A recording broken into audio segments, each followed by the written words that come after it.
stages of history theory, which kind of relates to what we are looking at today. Endnotes, what is it called? The history of separation, the history of the workers' movement, which is their kind of attempt to do their own periodization, their own, set up their own stages of history from 1883 to 1985, I guess, is the period they're looking at.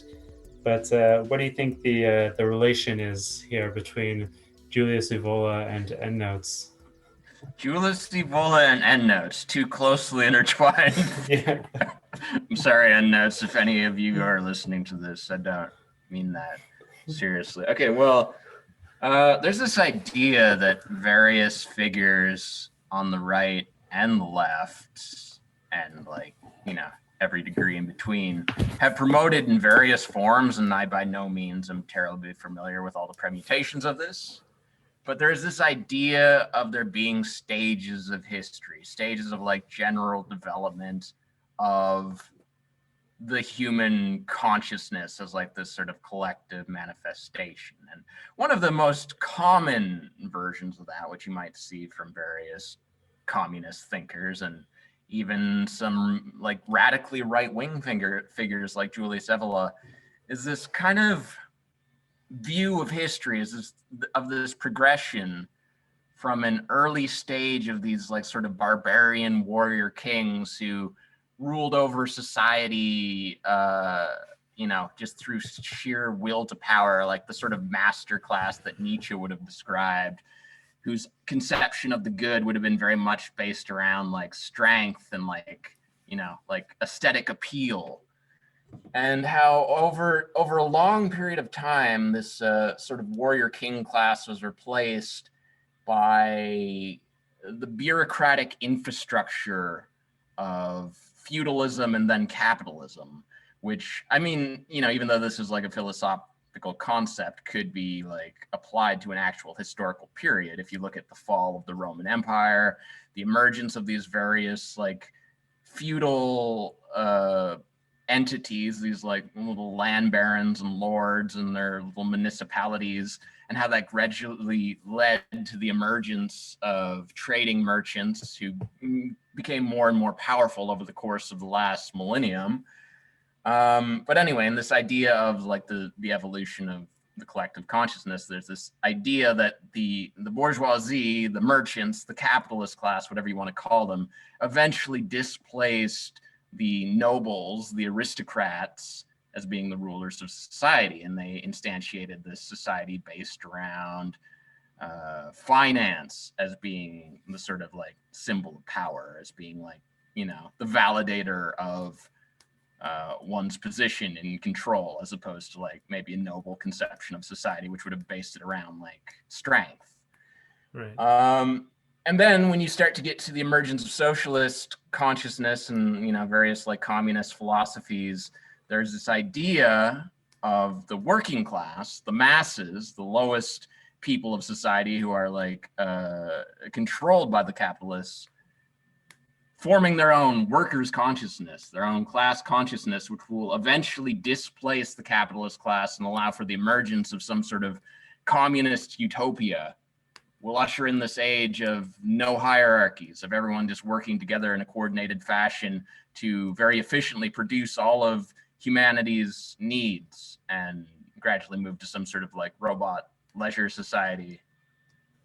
So this is one basic view of. Okay, yeah. So from what we've read today, what we're going to be discussing today, Endnotes kind of reject this idea of the stages of history. They explicitly say that the idea that capitalism is inevitable, and the transition from feudalism to a market-dominated society and the proletarianization of the peasant class is a fallacy, in fact. And they want to argue that it is not inevitable, but it was the results of political processes of struggle on the part of the ruling class.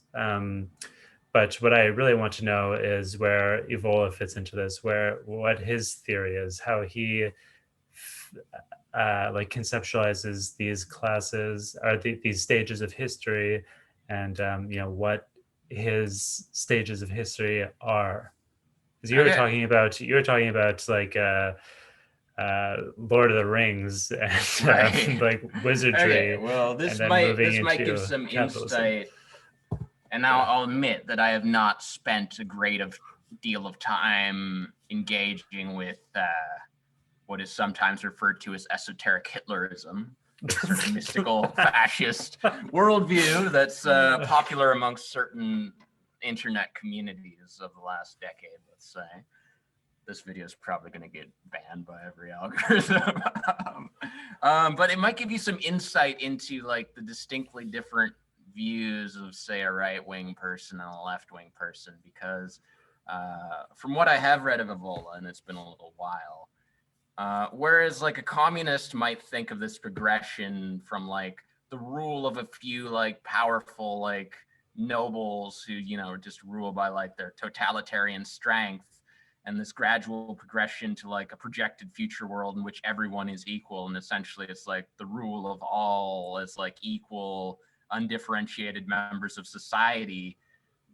Like a leftist person, even if they don't necessarily believe that that's what's happening or that that's the inevitable process, might view that as a fundamentally good thing, as this like gradual flattening out of like the pyramid of society, of this like growing equality of everyone.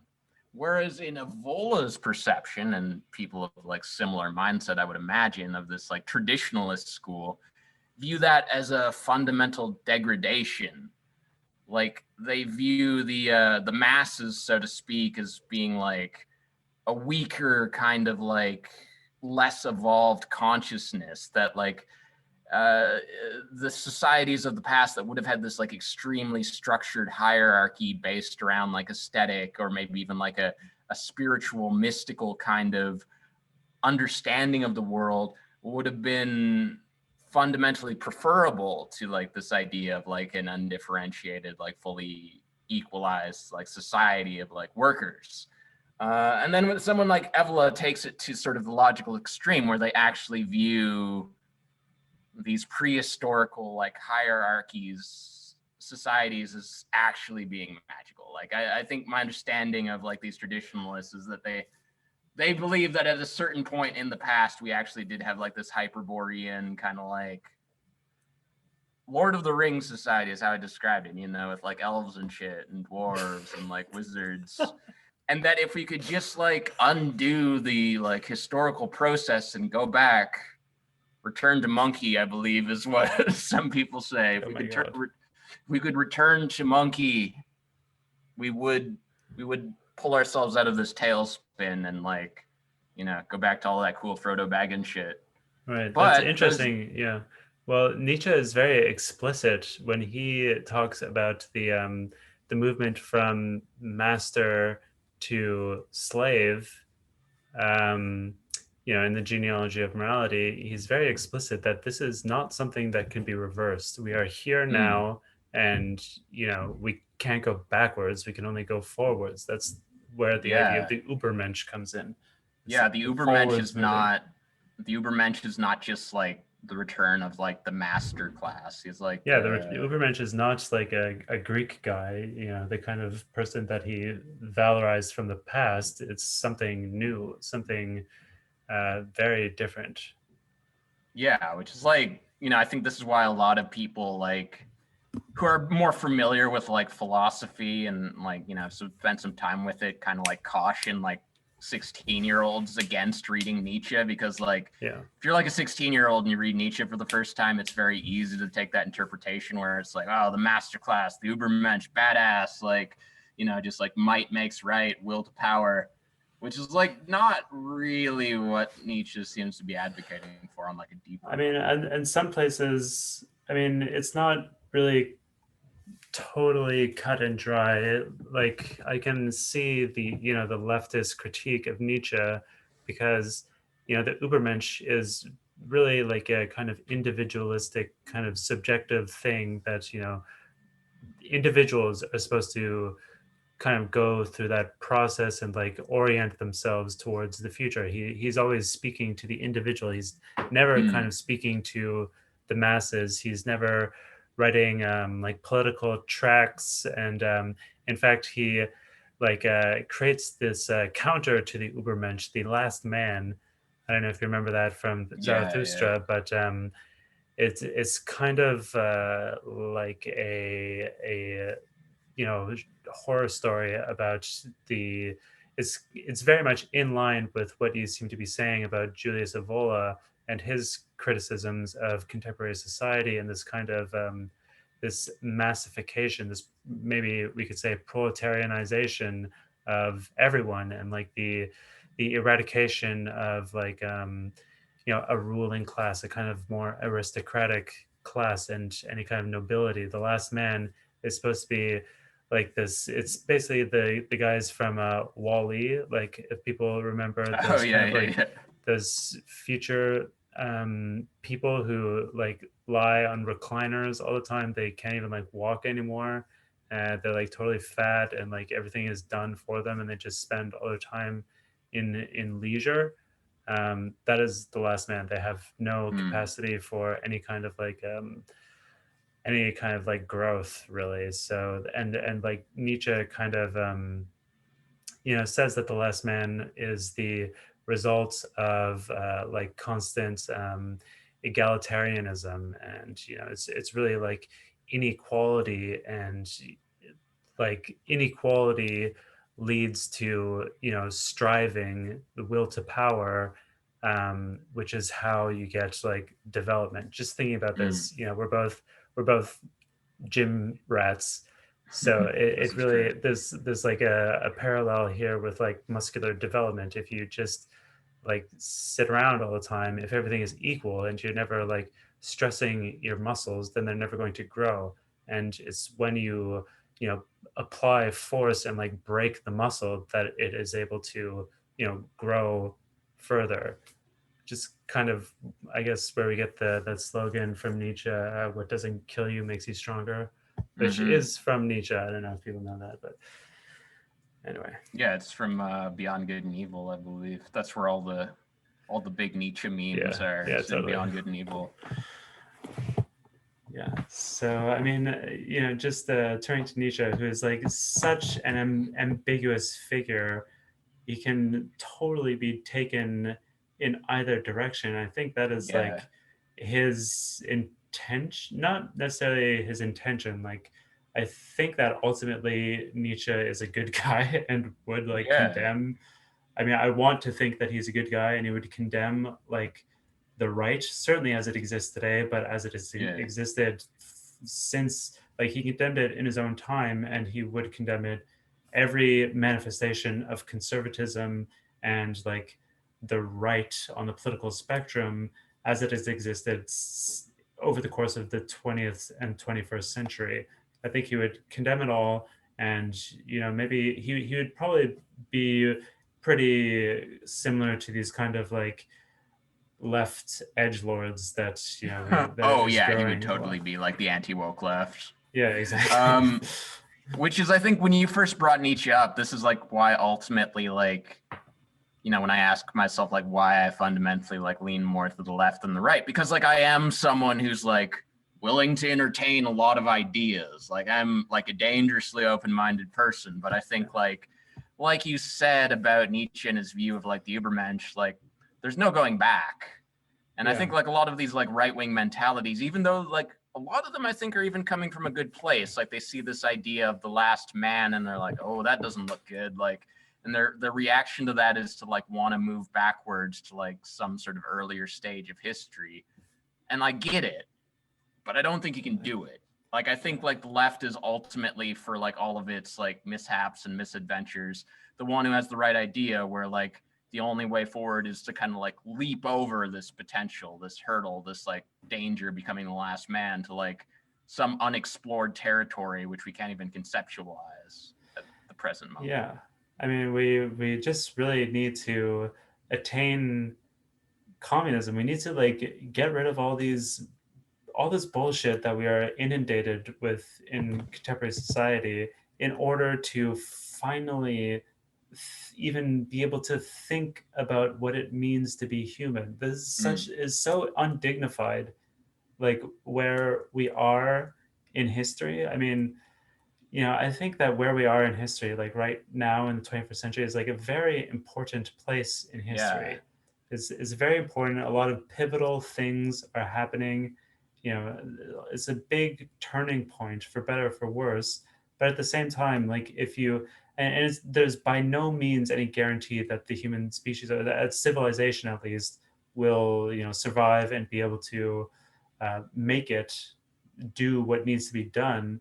But if you like think about the entirety of human history and like project forward to a communist utopia, then like where we are is very undignified. We are still very much Yeah. in like a pre-historical stage. We have not attained enlightenment. We are still like toddlers, like referring to Kant's essay, What is Enlightenment? We have not learned to like walk on our own. We have not learned to think on our own. We still need an authority, and the authority is just like us. The authorities that we appeal Basically. to, political and like social and intellectual, are just like us, if not worse. They are also unenlightened. They also cannot walk on their own. Is Yeah.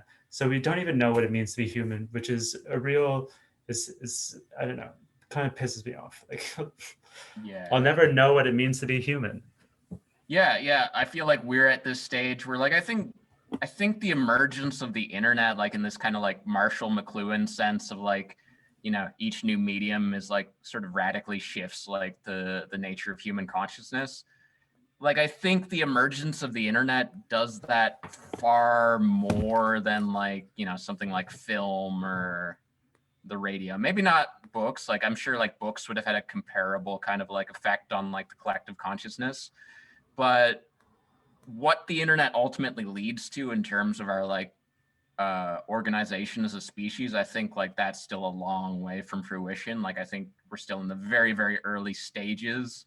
Like I was talking to someone about this today, like how it feels like the internet's gone through these distinct epochs from like the earliest days of just like random weirdos yelling at each other to like, big social media conglomerates. And now we're seem to be very rapidly shifting to this sort of decentralized, federated model, for better or worse. I think for better, but like, it's like kind of chaotic and hard to tell like where this all leads. And Yeah. it's gonna be chaotic probably for the rest of our lives. It's just the moment we were born into. Yeah, unfortunately, it is going to be chaotic. It's going to get more and more chaotic.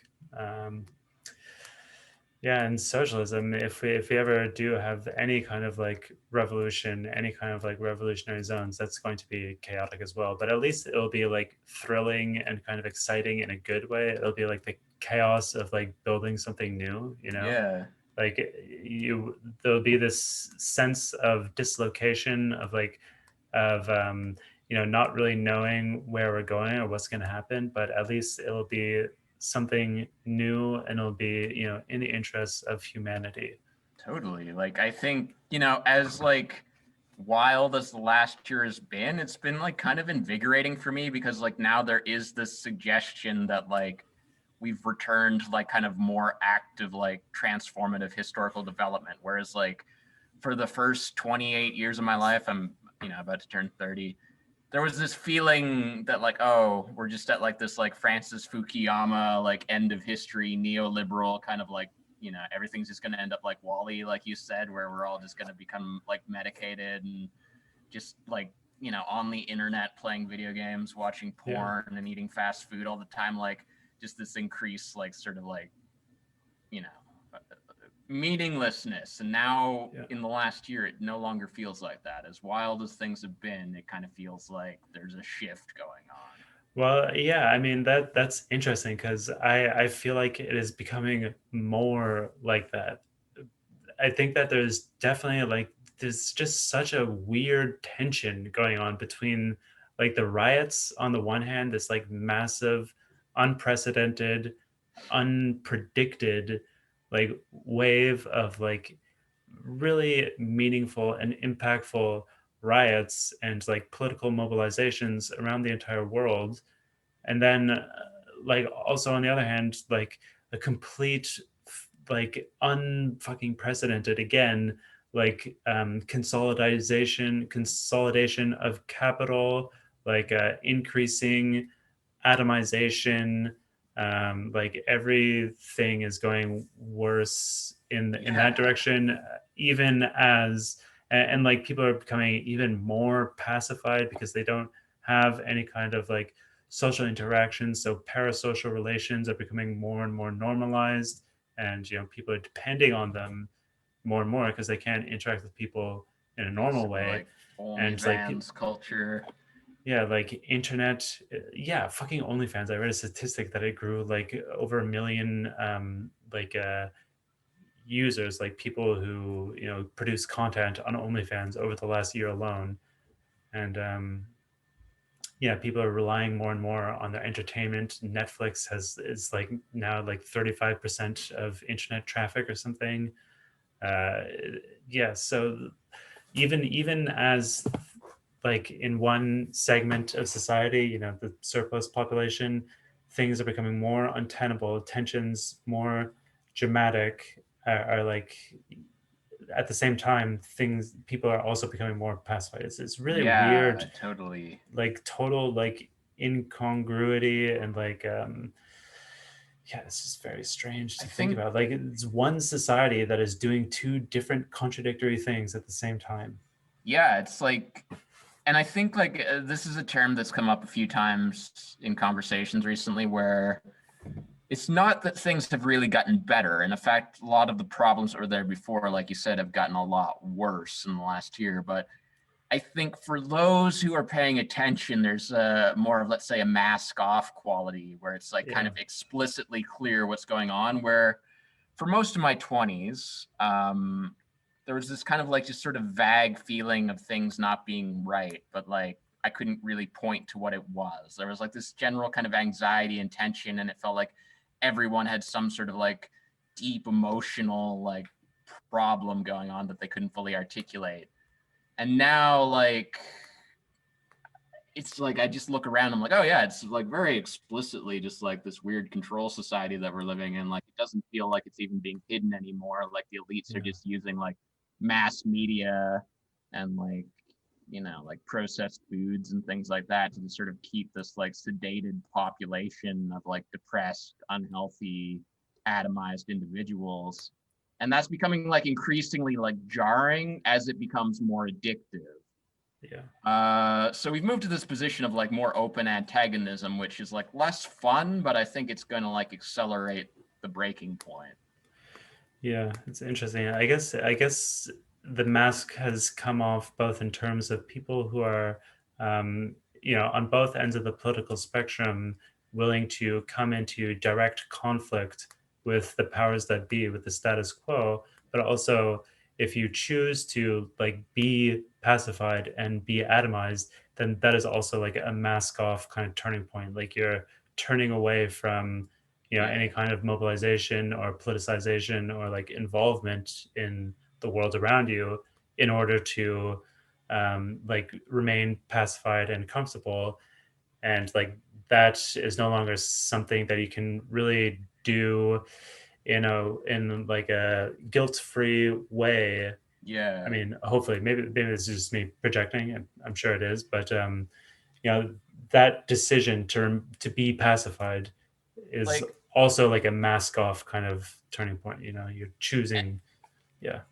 this is like something that I will like, because I like to like consider both sides. Like I said earlier, I will give a point to the right here where like I think they've been kind of more like open about criticizing that sort of stuff for a bit longer, like with the idea of the bug man and the simp and like these sort of politically incorrect ideas, but they do point to like very real things, or you're kind of just this like lump that's passively absorbing like the media narrative, like with your Yeah. Netflix and your like your Rick and Morty and your bullshit like that. Yeah. I do think like that's a very like it's not a bad thing in my opinion that like this like bug man like insult has come to like widespread surveillance. Like I I want to say that stuff should be criticized. Like, I don't think people should Absolutely. live like that. No. So it's like, yeah, I totally get behind that sort of reactionary position. Like when you're like, this is some bullshit. Like I disagree with like the strategy for how to get out of it, but like, you know, like I'll definitely boost like criticizing it. Yeah, I mean, first of all, I'll just add on that when you're criticizing the right, it's more about like criticizing the strategy of getting out of it, but also criticizing like what you're working towards as well. Like communism is not the same thing as fascism, both in terms of Yeah, like for sure, for strategies sure. of obtaining it and also the end goal itself. But yeah, I think that like you know, towards this idea of like the bugman, etc., and simps and whatnot.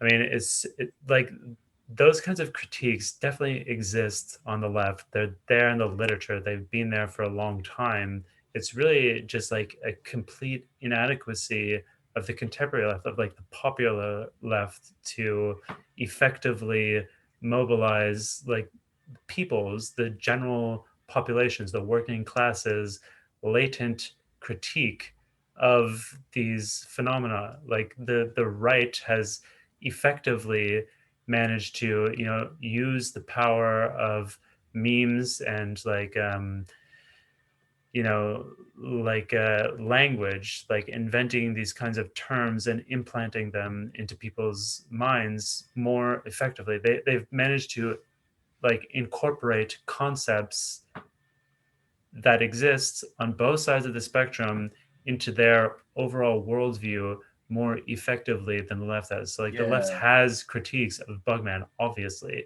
It has critiques of like contemporary culture and like passivity and all that kind of shit. Obviously. Like obviously we all know that it's there in the literature, but it's not there yeah, in yeah, like yeah. the popular literature. It's not there in like the left hasn't like captured the, you know, popular imagination with some kind of like exciting critique that is able to actually like get Yeah, that kind people of like punch you inspired in and the gut, mobilized. kind of like. Yeah, And I think we could learn from that, the left, like making note how the right has like effectively utilized propaganda. Like propaganda is something that's used as like a dirty word, but like you have to acknowledge that like, you know, if one side can like effectively like hit people with like simple imagery that affects a lot of people emotionally, like these sort of like one sentence statements that stick in your mind, like that's power as far as the social yeah, movement goes.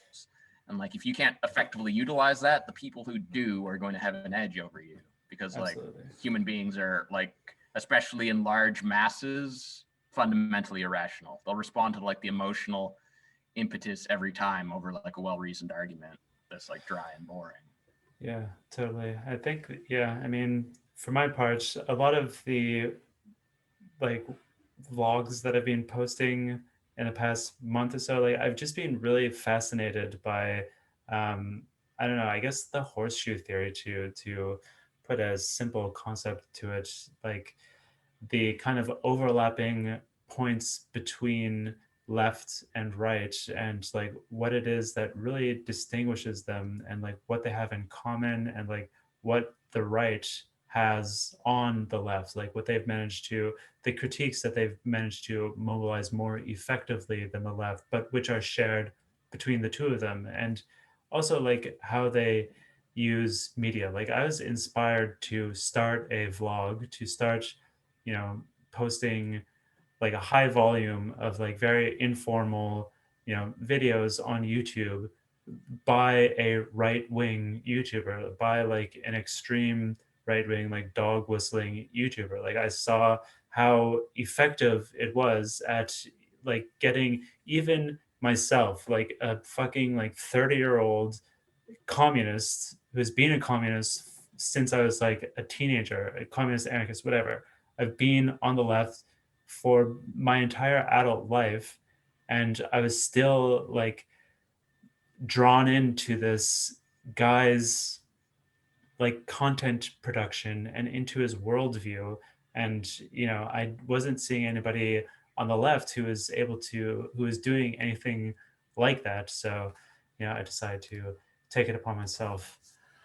Anyway, that's just a little plug for my YouTube channel, but maybe we should get into the actual topic of today's episode. Weirdly enough, I feel like a lot of what we've just been talking about kind of like applies to this essay. Yeah, totally. I think so too. Just the idea of historical periods and the working class in general, and ethical questions about how to organize them/us. Anyway, so welcome to Footnotes to Endnotes. This is your Communist Radio Hour. My name is Uriah Mark Todorov, aka the Inverted Form. And my name is Owen Gilbrad. Welcome. Welcome. I hope you enjoyed that little cold open. I guess we've spoken enough, and now we can't chat as normal, but we should get right into the essay. So we're reading A History of Separation. We read like the kind of introduction, and then we read the construction sections up to page 106 if you're following along with your own copy of the journal. I'm sure you can easily find a PDF on it on the internet.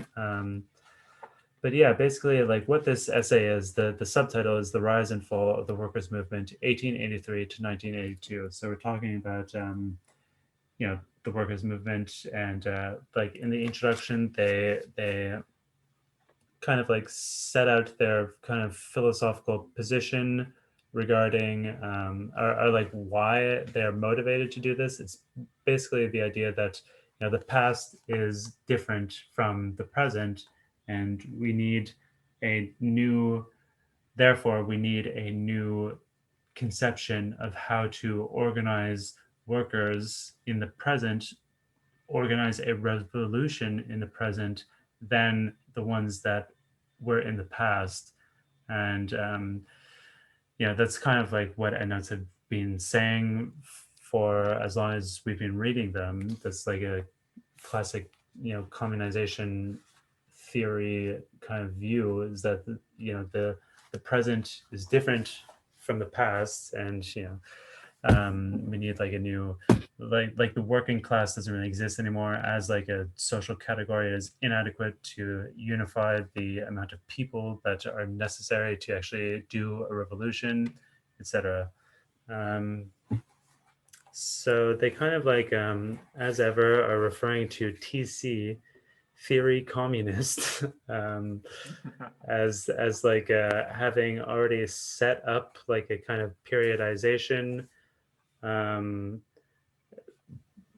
but one which they do not fully agree with. Like theirs kind of matches historically, chronologically. They both like situate a break between the past and the present in the mid 1970s, but they attribute it to different causes. And in their mind, like the TC periodization that only really applies to France, is what they say, and doesn't apply to the rest of the world. And they want to develop a theory of historical periods, a theory of the period of the history of communism, really, that can apply to the entire world. And they draw on these concepts that we've spoken about before, of formal subsumption and real subsumption. Those are the kind of like conceptual categories that TC use to break the world into these, the before and after.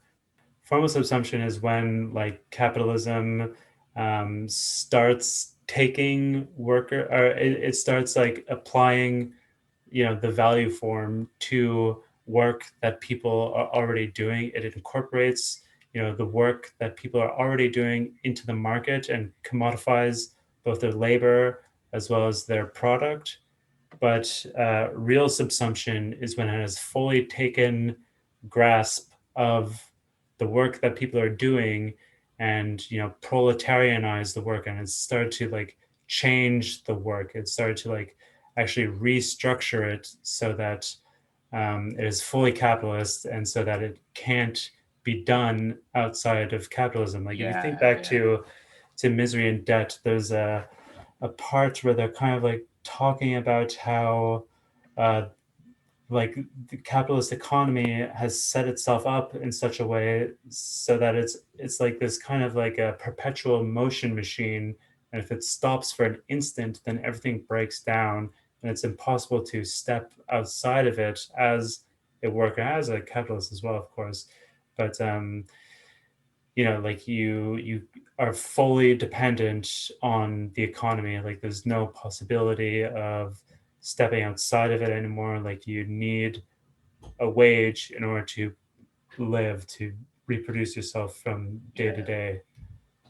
And like my understanding of like more esoteric conceptions of Marxism goes far as to even suggest that like once the capitalist system is like firmly implemented, like you're very understanding of like time, spatiality, self, other, self, object. All of these things are like very like deeply colored by like kind of a capitalist logic that like is so deeply ingrained in you that you can't even really conceive of like just how deep the roots go. Yeah, I mean, I think to some extent that's true. I don't know what you're talking about. I understand that there's like a lot of esoteric Marxism that kind of like takes that to like a real extreme and is going to like, I don't know, come up with some like kooky continental shit.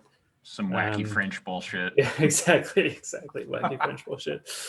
But I mean, it's got to be true to some extent because like, I do believe in like this base superstructure dynamic, and like the economic conditions do change the way that you think and the way that you imagine things, and even like the limits of what you can really conceive in like a some kind of way. So all right, so so the TC periodization, like Endnotes are talking about this break between the past and the present, right?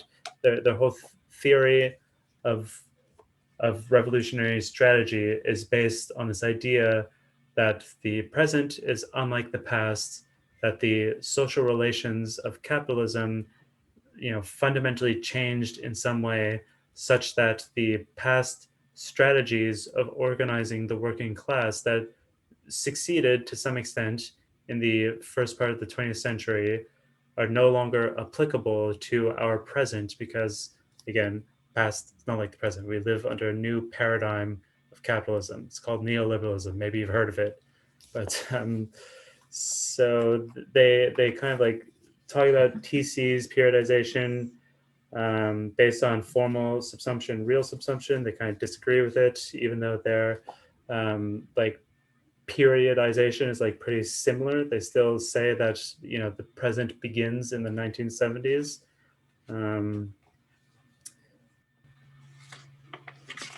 Okay, I'll try reading this section on page 79. In this article, we begin from what we consider to be the grain of truth in TC's distinction between formal and real subsumption. Rather than two phases, we argue that their distinction roughly corresponds to two aspects of the world in which the workers' movement unfolded. The first formal aspect had to do with the persistence of the peasantry, extended here to include the persistence of old regime elites whose power was based in the countryside, as a kind of outside to the capitalist mode of production. This outside was in the process of being incorporated into capitalist social relations, but this incorporation took a long time. The second real aspect was the development of the productive forces, that is, cumulative increases in labor productivity and the accompanying transformations, both of the productive apparatus and of the infrastructure of capitalist society on which it relies. The concepts of formal and real subsumption are inadequate to the task of explaining the history of the workers' movement. The two aspects of the movement that these concepts vaguely described are not distinct periods which could be precisely dated, but rather unfold simultaneously, much like the formal and real subsumption of the labor process itself. Nonetheless, TC's periodization of communism remains close to our own. The key periodizing break for us as for TC begins in the mid-1970s. The two aspects of the workers' movement which we have described were both radically transformed in the last quarter of the 20th century. Instead of a break between two phases of real subsumption marked by revolution and counter-revolution, we see this transition in terms of the ongoing transformation of the labor process, the end of the peasantry, the slowing down of capitalist accumulation on a global scale, and the corresponding onset of a long period of deindustrialization, all of which have transformed the conditions of workers' struggles for reasons explored in detail below. A communist horizon broke apart and dissolved in this moment, enclosing us, for a time, within a capitalist world seemingly without a vanishing point. All right, so there you have it, folks. That is the basis of Endnotes' periodization. That is the basis on which they, say that the present begins in the mid 1970s. It's that I guess the idea is that the labor process has been continually evolving over the entire history of capitalism, but then at that point there's some kind of decisive change that moved us into a neoliberal epoch, and at the same time a lot of other things happened, such as deindustrialization, and the slowing down of capitalist accumulation. I remember from the logistics essay that we read that Jasper Burns dates the birth of logistics and just-in-time production to like the same period. And then also in another essay from Endnotes 2, they talk about how they talk about deindustrialization and how it all happens like in the first half of the 20th century in the United States and like the high GDP countries. Like industrialization is going up, but then it starts to go down. Like profits start to go down, and they start deindustrializing the United States, for example. Like they move manufacturing out, and this is kind of like the birth of globalism, as I recall. And they begin to industrialize like the third world countries, the low GDP countries, and the United States moves to like a more service-oriented economy, and it gets all of its manufacturing and industrial goods from these low-income countries. Anyway, does that make sense to you, Owen? Yeah, I remember. Yeah, I remember when we were reading that the Jasper Burns piece on logistics that you referenced. Like, I think we use the analogy of like all of these things like just-in-time manufacturing being like trying to squeeze the last bit of toothpaste out of a tube that was mostly empty. Where I think like when Endnotes is talking or has been talking about like the reasons why you can't have like a socialist communist revolution in the present that's the same as like these previous revolutions, how that would no longer work. I feel like in most of the stuff we've read so far, it focuses on like what's different about like say the 1970s till now, which would like like not allow it to work. Like there's sort of the gross surplus population, and it contrasts that against an earlier like pre-1970s model of capitalism where it had the illusion of like unlimited explosive growth because it was still in this like expansionist phase, and how since the 70s we've kind of like fully created this global network of trade, and everything's starting to stagnate, and any sort of progress that we're making in terms of like extracting surplus profit is just based on like more efficiently kind of like maximizing like value extraction from the resources that we do have, rather than the discovery and implementation of like wholly new resources like you would have seen in the earlier days of capitalism, where like you would have had these imperial projects going out and colonizing what was to them new territory. Right. And I think like what this essay is doing, we only read the first two sections obviously of this very long piece so far. I think rather than focusing on what's different now, it actually goes back and looks at the workers' movements of the 1800s and the early 20th century, and points to the presuppositions that the workers' movements would have held at that time, based on this image of capitalism as this like growing explosion, this like this expanding like unstoppable force, and the kind of like assumptions that emerged from that, which ultimately did not prove to be true. And like I think what they're doing here is they're disentangling all of that so that we can better understand like our own position in the present day. Right. Yeah, totally. I mean, I guess with that we should move on to the first actual section, I just want to say before we do that, I still continue to take issue with this rejection of the past. Like they kind of acknowledge it a bit inadequately, in my view, that the past is not wholly unlike the present, but I still think that revolution needs to be approached scientifically, and Mm, in order to do that as like an empirical process, as a process of like a developing empirical phenomena, then we need to look at what has been done in the past, the research, if you will, into revolution that has been accomplished in the past.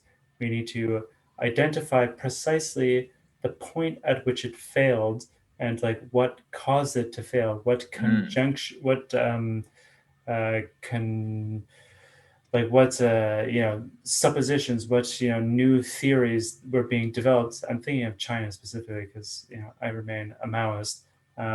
What new theories were offered in the Cultural Revolution, for example, but which failed, like, or at least they failed to solve these kinds of problems. So for me, the history of communist revolution is like a history of questions and answers that ends up in open questions that have yet to be answered. It is not like a history mm. of, I mean, and in that sense, like every failure is productive. I mean, this is kind of how you do scientific research, is like when you're trying to solve a math problem or like some kind of chemistry thing or whatever, like you don't, when you like come to a failure in the pre-existing paradigms, you don't really like throw out everything. You kind of like, you're developing on it. You know what I mean? So the construction of the workers' movement is like the first non-prefatory section of this long essay. It's a historical essay. It's covering 100 years of workers' struggle against capitalism. So there's a lot of time to be covered. And here we're starting in the 19th century, which we're looking back at the like birth of capitalism, really, and the period when like peasants were becoming proletarians, and like the kind of culture that arose in the cities, and how activists like managed to like get peasants who are divided along so many different lines, to start to think in kind of solidaristic terms, in terms of like a collective, in terms of a unity. Here they're focusing on like the sort of the 19th century emergence of like the idea of like the working class and class consciousness, the factory system, the industrial revolution. So a lot of this like stuff that they're talking about in the section is kind of concurrent to like Marx's day, like when he would have been writing Capital. And already they're kind of pointing out things that like the working class of that time, or the would-be working class, like the particular problems they faced, and also like ideas of like the trajectory that seemed to make intuitive sense at that time, which didn't necessarily play out to be true. Um, they go into detail the capitalist class that emerged as like the new sort of ruling people in society didn't so much displace the previous noble class, has kind of become amalgamated with it, and Yeah. kind of just continued a lot of the same social relationships.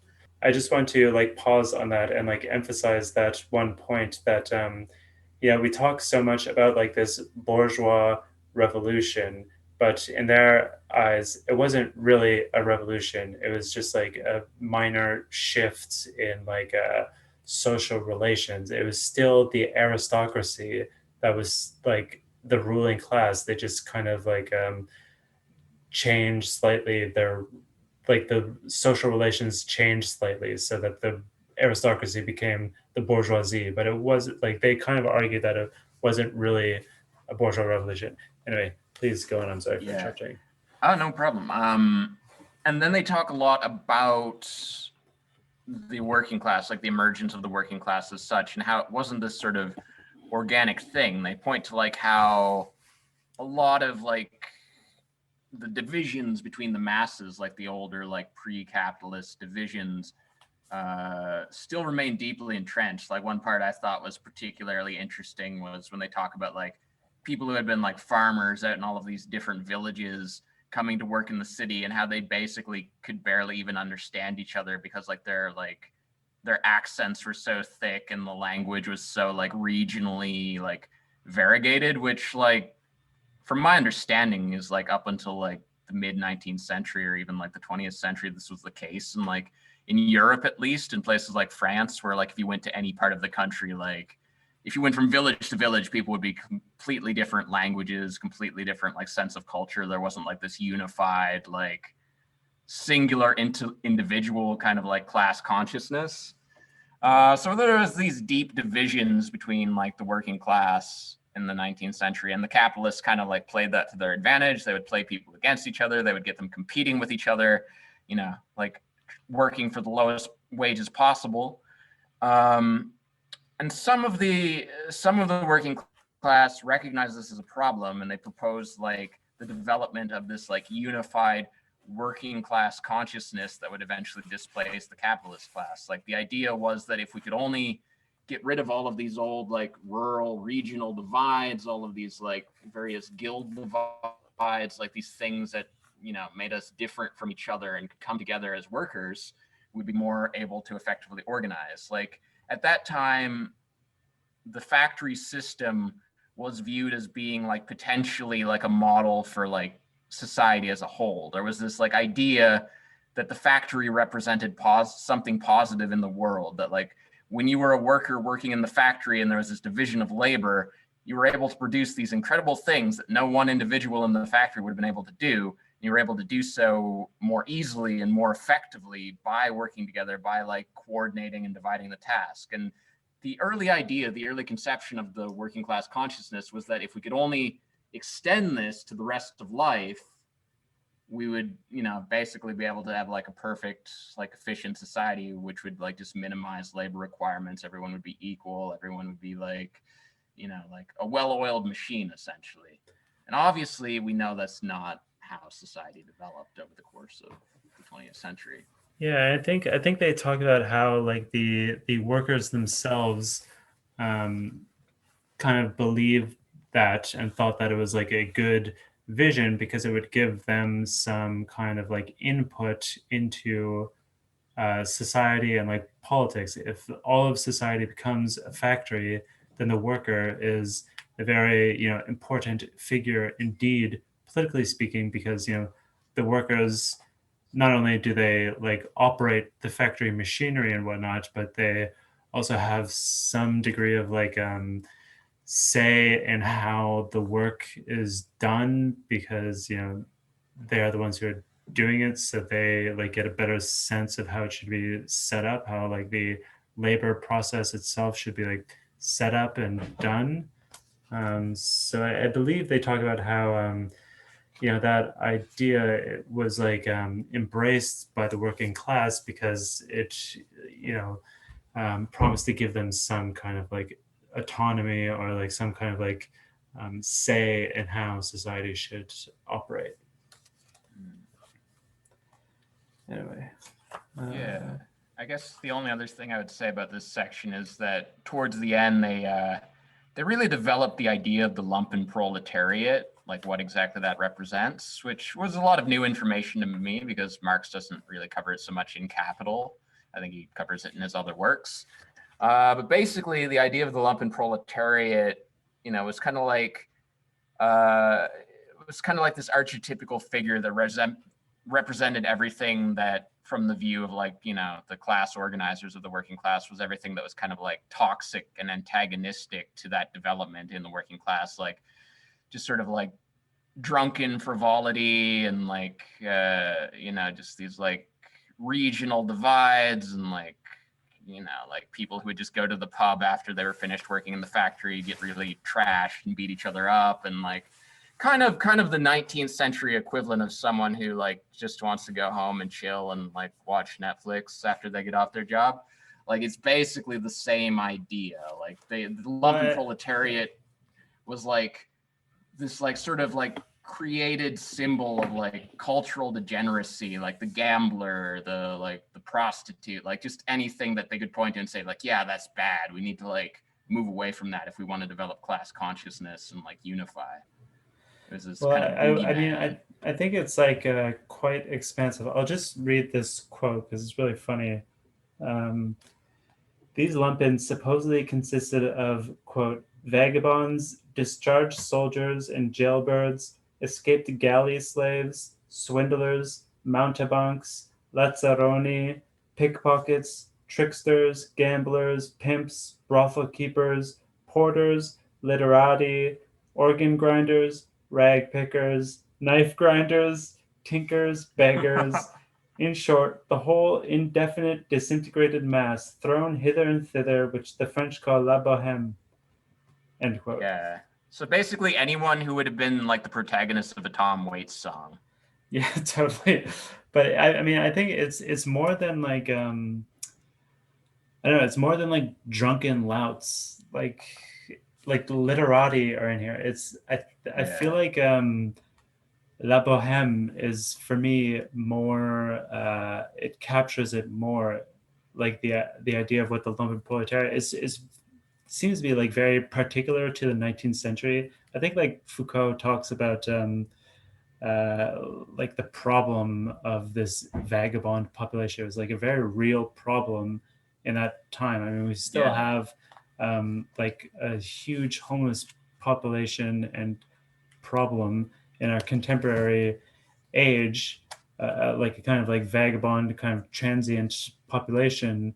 So it hasn't like really gone away, but at the same time, I think it was a lot bigger of a problem then because the social institutions were like less firmly entrenched and like all these social relations were less firm. Anyway, but like the idea of La Boheme, it captures it more because it's like like a bit positive. It's not purely negative. It's not purely pejorative. Like when you talk about the lump and proletariat as just like a bunch of drunken louts, like it encompasses that, but it also encompasses and like people who work in the black market and people who do like informal work on the street corners. I don't really know what an organ grinder is, but I'm imagining it as something like a street food vendor or something like that.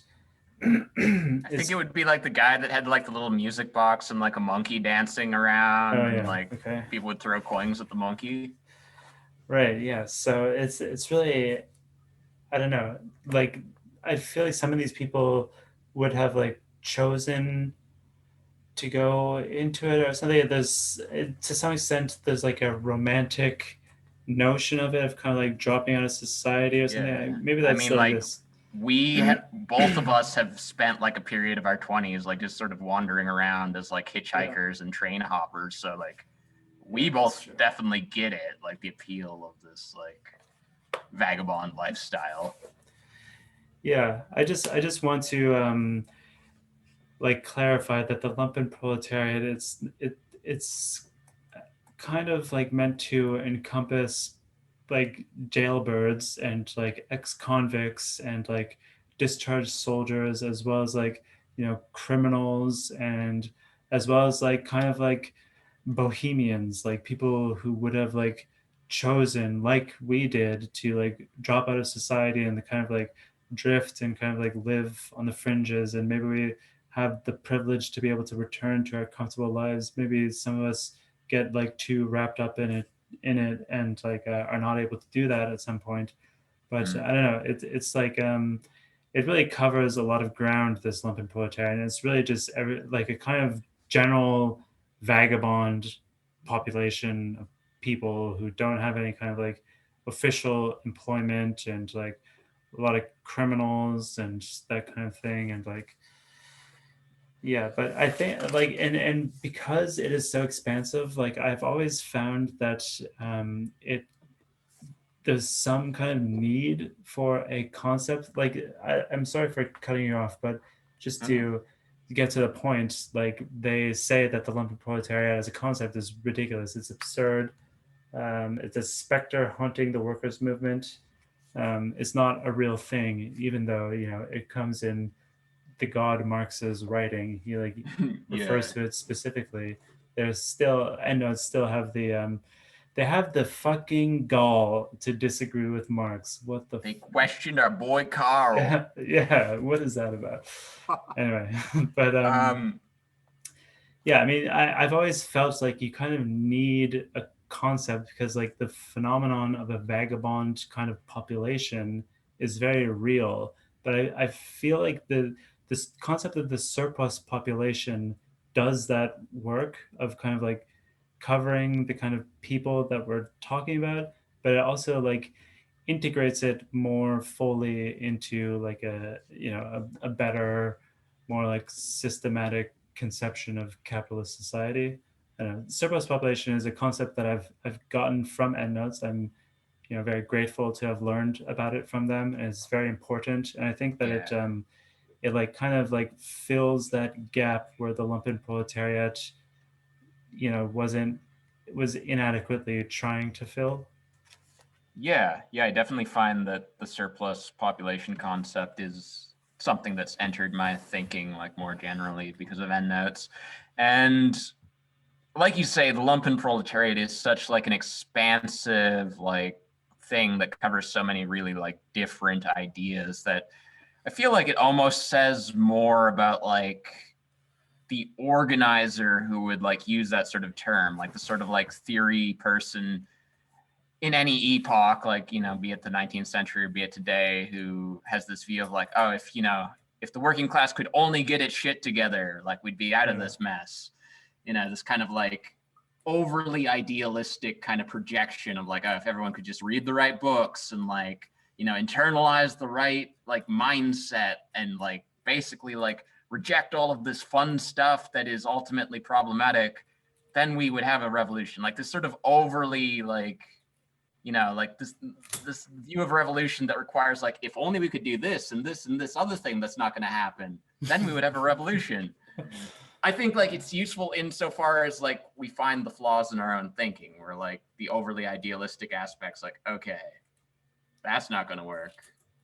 Like, it's like it's useful insofar as it helps you to develop an actual like working praxis. Yeah, totally.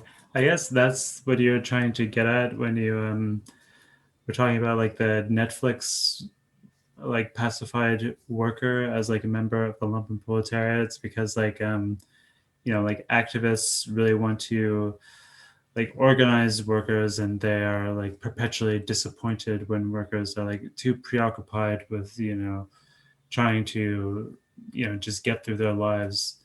And they find themselves disappointed in like the inability of every single person to like fully become a fucking like militant revolutionary.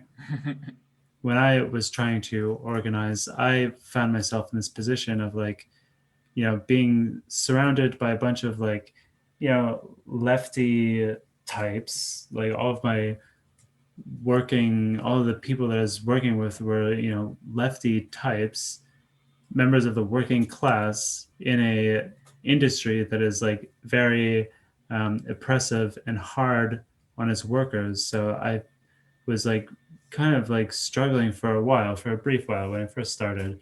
I came to terms with it pretty quickly, but struggling with like, why don't these people like embrace a growing movement within the workplace more quickly? Like, why aren't they doing more to be involved? Why aren't they participating more? And it's just because it takes a lot of work. It's scary. Like, there are a lot of reasons why, but it's not okay to like blame the workers themselves, obviously. And the fact is that it's very hard to organize. It's very hard to live in society as a worker. It's very hard. Yeah. It's a hard It's hard world to do anything. Yeah. How many people have like, like people are always talking about like, oh, let's make a zine, let's start a band, let's, do an art project, let's even like have like a weekly movie watching night. How much shit do people talk about that just never happens? Like, people can't even organize a fucking movie watching night. Like, how are they supposed to organize a communist revolution? Oh my god. Brutal. That seems like a good place to end it. Yeah, this episode's a to be continued. I know it ends on sort of a dark note, but like this essay isn't over yet. Yeah, it's not over. We'll turn the tables and put a smile on your face. Come back next week for more like next fun week we'll be chat. living in Biden's America, and like, oh yeah, that's true. The world will just be a brighter, happier place. Oh, thank God. Hopefully Twitter unbans Trump so he can go back to that. I mean, if they just allow Trump to shitpost and do nothing else, like, don't give him any real power, but just let him keep like blasting people on Twitter. Maybe that'll be a compromise that'll actually work. I was gonna say that like once he's no longer president, then he could start like a vlog on YouTube, and like that is how he could like get his message out.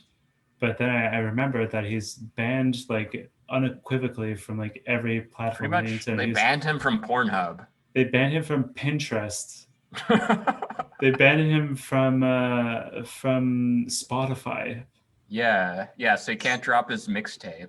Sucks. I mean, I've heard it. It's really good, but like you got to download it off like the dark web. Yeah. Wait, how did they ban him from Pornhub? I mean, I just heard someone say this. I'm assuming it's true. Like, it's probably like mostly a joke, but like, yeah. I mean, who has an account on Pornhub anyway? Yeah, Trump's been effectively like excommunicated from the internet at this point. Really, he's gonna have to like start like a shortwave radio station or like a television station. Yeah, smoke signals. He's not going to. He's not going to give up. He's still got like a huge crowd of people who are. He's going to organize Lump and Proletariat. Like totally, he's going to organize a communist revolution. He is our Lenin. Like it or not, folks, this is what peak revolutionary leadership looks like. Everything becomes fluid. All right, that's it. We have a Discord. It's a pretty fun place to be. If you want on, just send me a message. Or we also have a Patreon, and you can support the show if you like this and you want more. Support at $5 a month. Just throw us a couple bucks a month, and that's it. You can find me on Twitter at the Inverted Form. Owen. Oh yeah, go on my web zone, world3.tk. I promise I'll put stuff up there eventually. At some point. Yeah. All right. Well, that's it for now. Until next week, thank you for listening and see you then. Bye. See you next week.